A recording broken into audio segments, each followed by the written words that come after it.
কেমন আছেন সবাই? টুকরো টুকরো কিছু ছোট ছোট ভিডিও নিয়ে চলে আসছি।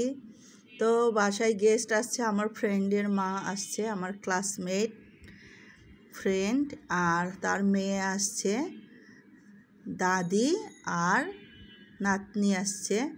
তো আমার মেয়ে তো বাসায় গেস্ট আসলে অনেক খুশি হয়, বিশেষভাবে সে যখন খেলার সাথী পায়। তো ওরা অনেক খেলছে, কিন্তু আমার বড় মেয়ে আসলে খেলার সুযোগ পাচ্ছে না, কারণ ও ওদের থেকে একটু বড়। তাছাড়া আমার মেয়ের পরীক্ষা আছে।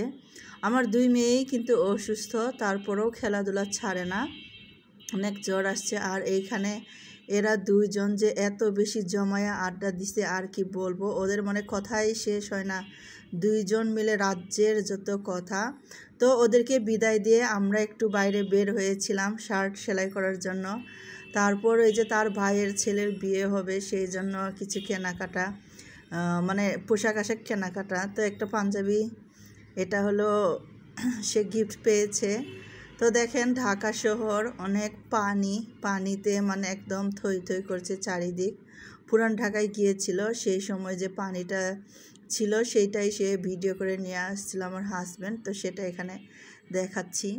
আর যেটা হয়েছে, মানে সবাই বলছে পানি, তো আমাদের ভাগ্য ভালো, আমরা আমাদের বাসার চারপাশে কিন্তু তেমন পানি নেই।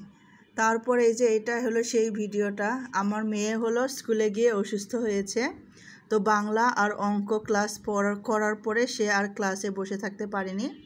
পরে স্কুল থেকে আমার জন্য ফোন আসছে যে আপনার ছোট মেয়ে অসুস্থ, এসে নিয়ে যান, সিক রুমে আছে। তো এই যে আমি এখন স্কুল থেকে ফোন পেয়ে তাড়াতাড়ি রেডি হয়ে আমি স্কুলে যাচ্ছি। ও অসুস্থ ছিল, আমি স্কুলে যেতে দিচ্ছিলাম না, কিন্তু ও স্কুলটা বাদ দিতে চাচ্ছিল না। ও জোর করে স্কুলে আসছে, কারণ তার বাংলা পরীক্ষা ছিল, সে পরীক্ষাটা মিস করতে চায় নাই, সেই জন্য সে স্কুলে চলে আসছে। সেটাও বলছে যে বাংলা পরীক্ষা দিয়ে সে সিক রুমে গিয়ে থাকবে। তো যেরকম কথা সেরকমই কাজ। তো মিসটা নাকি, সে যে কান্না করছিল বাংলা পরীক্ষা দেওয়ার পরে, সেটা মিসটা নাকি খেয়াল করে নাই, সেই জন্য সে অঙ্ক ক্লাস পর্যন্ত করেছে।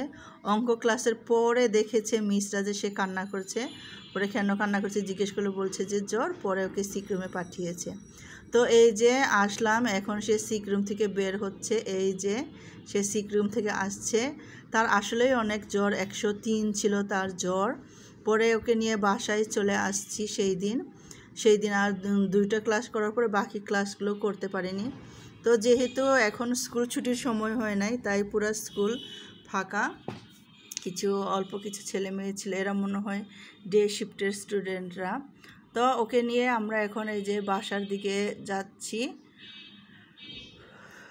তো এরকম ফাঁকা স্কুল আমরা কমই দেখতে পাই, আজকের একটু দেখার সুযোগ হলো। আমরা তো সবসময় কিচিরমিচিরগুলোই এসে দেখি। আজকে যেহেতু একটু আগে আসছি, তাই একদম নীরব নিস্তব্ধ ছিল চারিদিক, আর সেরকম করে কেউ ছিলও না বলা যায়, শুধু ডে শিফটের স্টুডেন্টরা এসে এসে জড়ো হচ্ছিল।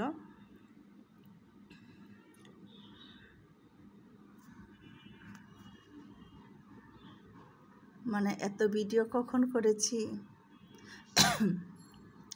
তো এই যে এখন মেয়েকে নিয়ে বাসায় ফিরছি। এই ভিডিওগুলো আসলে লং করে তোলা ছিল, তা আমি এরকম করে এডিট করে দিয়েছি, সেই জন্য বিশেষ কিছু দেখা যাচ্ছে না।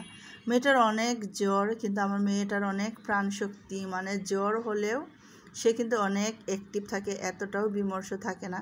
কিন্তু অসুস্থ হলে যেটা হয় না, এরকম জ্বর হলে একটু ভালো লাগে একটু খারাপ লাগে, এই ভালো লাগে এই খারাপ লাগে। তো সেই জন্য আমি আর কিছু বললাম না, ওকে নিয়ে চলে আসছি, বাসার দিকে যাচ্ছি। তো আসলে কি করব, টুকরো টুকরো কিছু ভিডিও, প্রায় 3-4 দিনের ভিডিও একসাথে জোড়া দিয়ে দিয়ে শেয়ার করছি। আসলে চ্যানেলটাকে একটু ব্যস্ত রাখতে হয়, না রাখলেও হয় না, একদম ডাউনে চলে যায়। আর এমনি অনেক কিছু নিয়েই ব্যস্ত আছি। অসুস্থ দুই মেয়েরই পরীক্ষা চলে, একদিন বড় মেয়ের হলে আরেকদিন ছোট মেয়ের, একদিন ছোট মেয়ের একদিন বড় মেয়ের। তো এরকম করে চলছে। আর গভর্নমেন্ট পরীক্ষা, ষান্মাসিক পরীক্ষা, এত গ্যাপ দিয়ে হচ্ছে যে মানে টায়ার্ড লাগছে সব মিলিয়ে। আর পড়াশোনাটাও আসলে অনেক প্রেশার। ভেবেছিলাম নতুন পদ্ধতিতে প্রেশার নাই, কিন্তু আসলে অনেক প্রেশার। কি বলবো, পড়াশোনা নিয়ে তো বেশি কথা বলা যাবে না, সরকারকে নিয়ে কি বলবো। আর এখনও বুঝে উঠতে পারছি না এই পদ্ধতিটা আমাদের জন্য কতটা ভালো বা কতটা সমস্যার হবে। আশা করি ভালোই হবে। আমাদের থেকে জ্ঞানী গুণী যারা, ওনারা মিলেই তো সিদ্ধান্তগুলো নিয়েছে। হয়তো এখন নতুন সিস্টেমের নতুনের মধ্যে পড়েছি বলে আমাদের একটু অ্যাডজাস্ট করতে সময় লাগছে বা কষ্ট হচ্ছে বা অসুবিধা হচ্ছে। হয়তো সময় হতে হতে ঠিক হয়ে যাবে।